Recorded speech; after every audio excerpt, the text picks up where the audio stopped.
કેમ છો ફેમિલી? જય દ્વારકાધીશ। આજે તો બ્લોગ સાંજે ચાલુ કર્યો છે, તો બ્લોગમાં કન્ટિન્યુ બન્યા રહેજો ને બસ જો હવે હોળીના દર્શન કરવા જવાની તૈયારી છે। તો આપણે સાડી પહેરી લીધી છે, તો હું સાડીમાં કેવી લાગુ છું ફેમિલી જરા કહેજો, સારી લાગુ છું કે નહીં।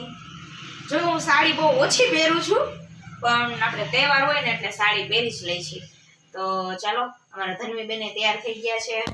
हाँ નહીં ધનુ? હું પણ રેડી થઈ ગઈ છું નહીં મમ્મી? અમારા ધનીબેન રેડી થઈ ગયા છે। અમારા ધનીબેનને સાદું સિમ્પલ રહેવું બહુ ગમે છે। સાદું સિમ્પલ રહીને તો આપણે લુક અને આપણે સારા લાગીએ।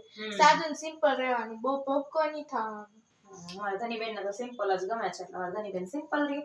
અને મેં જો સાડી પહેરી લીધી છે, તો કમેન્ટ કરજો સાડીમાં હું કેવી લાગુ છું। અને ચાલો હવે હોળીના દર્શન કરી આવીએ આપણે। તો ચાલો કન્ટિન્યુ બ્લોગમાં બન્યા રહેજો। તો ચાલો આપણે હોળીના દર્શન કરવા જાય ફેમિલી।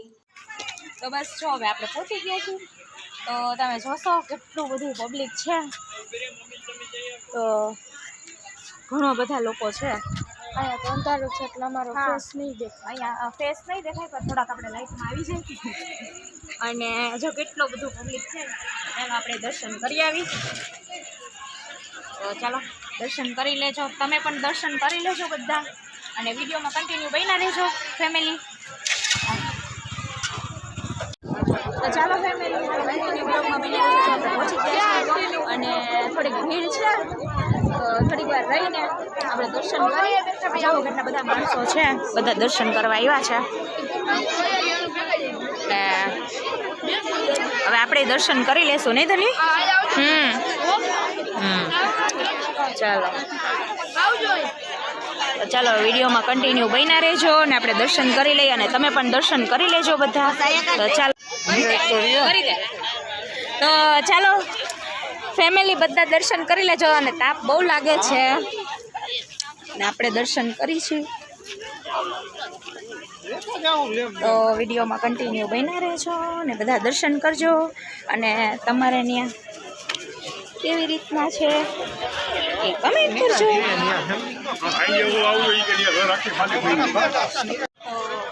અમારે અહીંયા જો પ્રસાદીની કૃપા હોય છે, તમારે અહીંયા હોય છે કે નહીં? અને ચાલો બધા દર્શન કરી લેજો હોલિકા દહનની। તો મમ્મી પ્રસાદી લઈ આવી, પ્રસાદી લઈ લીધી છે। જો સાકર અને દાળિયા છે। સાકર ને દાળિયા। તો તમારે ત્યાં શું હોય છે કોમેન્ટ કરજો। તો ચાલો બ્લોગમાં કન્ટિન્યુ રહેજો નહીં મમ્મી? મારા તો પગ દાજી ગયા, ખબર નહીં દેવ તો આવી ગયો પગમાં કે શું આવી ગયું। તો હવે ચાલો આપણે ઘરે જઈએ। તો જો ત્યાં તો બહુ ભીડ હતી, એટલે ત્યાંથી સરખાઈ આવે એમ નહોતું, એટલે અહીંયા આપણે છેટા ઉતરીએ છીએ, ત્યાંથી લઈ છીએ। તો તમે જોઈ શકો છો કેટલું બધું પબ્લિક છે, અને હોળીના દર્શન કરવા આવ્યા છે। તો ફેમિલી તમે બધા દર્શન કરી લેજો। અને ફેમિલી તાપ પણ એવો લાગતો હતો ને કે આખો ગાલ ગરમ ગરમ થઈ ગયો છે। હા, અમારા ધનવીબેનને બહુ તાપ લાગતો હતો, એટલે ધનવી કે હાલ મમ્મી હાલ। તો દર્શન કરી લેજો, બ્લોગમાં કન્ટિન્યુ રહેજો। અને તમારે ત્યાં કેવું હોય એ કમેન્ટ કરજો, તમારે કેવી રીતના હોય અને શું હોય ઉતાસણીનું। જો ચાલો અને હવે ઘરે જશી। અને 4 આટા ફરવાના હોય ને? અમારે તો અહીંયા 4 આટા ફરે છે પ્રદક્ષિણાના। તમારે કેટલા ફરે છે એ કહેજો કોમેન્ટમાં। કમેન્ટમાં કરી દેજો। બ્લોગમાં કન્ટિન્યુ રહેજો।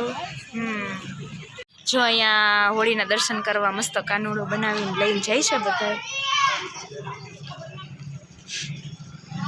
તમને આ હોલિકા દહનનો વિડીયો કેવો લાગ્યો છે? સારો લાગ્યો હોય તો લાઈક કરજો, શેર કરજો, અને મારા વિડીયોમાં કમેન્ટ કરજો। અને જો તમે અમારી ચેનલમાં નવા હો તો મારી ચેનલને સબસ્ક્રાઈબ કરી લેજો। જય દ્વારકાધીશ, હેપી હોલિકા દહન। અને કાલે હોળી છે, તો તમને બધાના જીવનમાં ઢેર સારો રંગ આવે, અને હોળીની ઢેર સારી શુભકામનાઓ।